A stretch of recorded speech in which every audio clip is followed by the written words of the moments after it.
Hey guys, so I have actually fallen in love with the Nikkor 35mm 1.8 S lens for the Z series cameras. And I'm a long lens kind of gal. I enjoy that that idea of being able to be off in the distance at 200 millimeters. I enjoy the idea of that wonderful bokeh that comes from that. But lately I have just been doing more family lifestyle sessions, and so this lens has been amazing to me. It's becoming a fast favorite, especially when paired with the Z6 II. Now I do have the Z6, the Z7, and the Z5, and all of those cameras it works wonderful with, but for some reason it's just like some sort of magical dream with the Z6 II, and I love it. So I originally bought this lens to film with. To do like behind the scenes type stuff, or to have like do artsy B-roll type stuff. I didn't realize that I was going to have to actually use it for photography one day. So here I am shooting a wedding at a tree house in Asheville, and the platform is up kind of high and it's kind of small, and I have my 24-70, I have my 20mm. The thing about the 20mm is it kind of distorts on the edges, whereas the 35 doesn't. And so given that I was letting my second use the 24-70 no, actually I had a film guy using the 24-70 to film me. So I said, okay, well, I think I'm gonna have to try the 35 because the 50mm, the focal length was actually too long to get the whole platform in the picture. So I said, wow. So I said, okay, well, I'm gonna get the 35 out. And I ended up shooting with that lens almost the entire day, which I never ever would have expected, but it was a godsend. I'm glad I had bought that lens for filming and then used it for photography.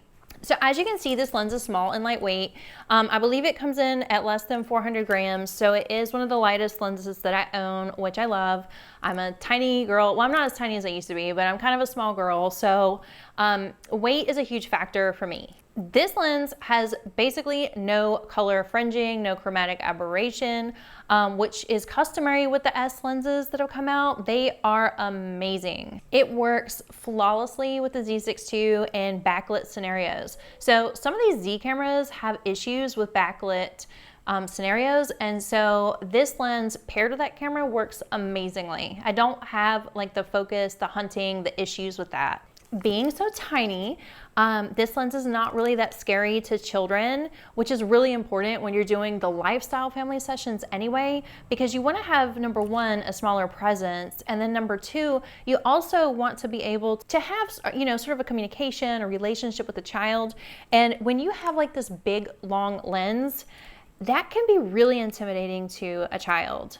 Obviously, with it being smaller, it's not as obtrusive, easier to get real emotion, easier to get closer to people. I think that those things are extremely important when you're doing those lifestyle sessions. Not only can it do well in smaller spaces, but it can get those top-down newborn shots where you might have the newborn on the floor and you want to get like a bird's eye view completely parallel with the ground.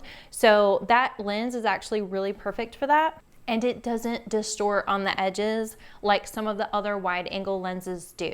I really love it and I really appreciate it. The only thing I don't like about the lens is that it does have more vignetting, which I have to manually go in Photoshop. I mean, in Lightroom, you know how you can put like the camera profile or the lens profile and click it, and it like usually helps all that. I actually have to go down to the vignetting and turn it all the way up.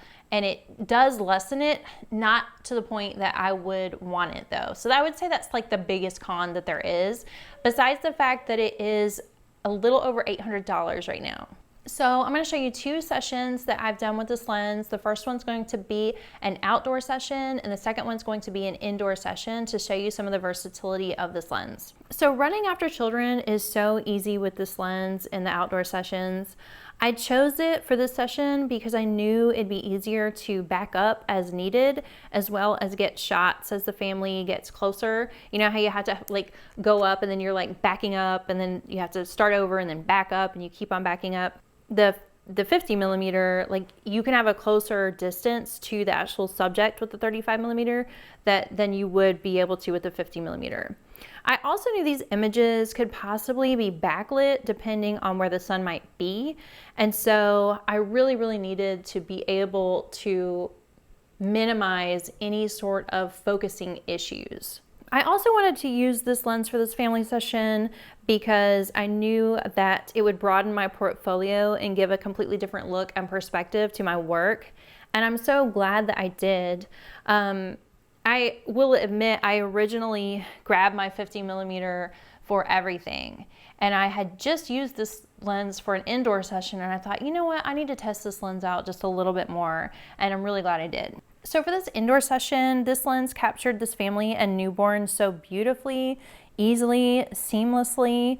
And I will admit, I originally grabbed my 50mm 1.8S, and what I found was when I was testing it out in my studio, because I had rearranged my studio, and when I was testing it out like here, I realized that the length that way in this room, the 50mm was not going to cut it.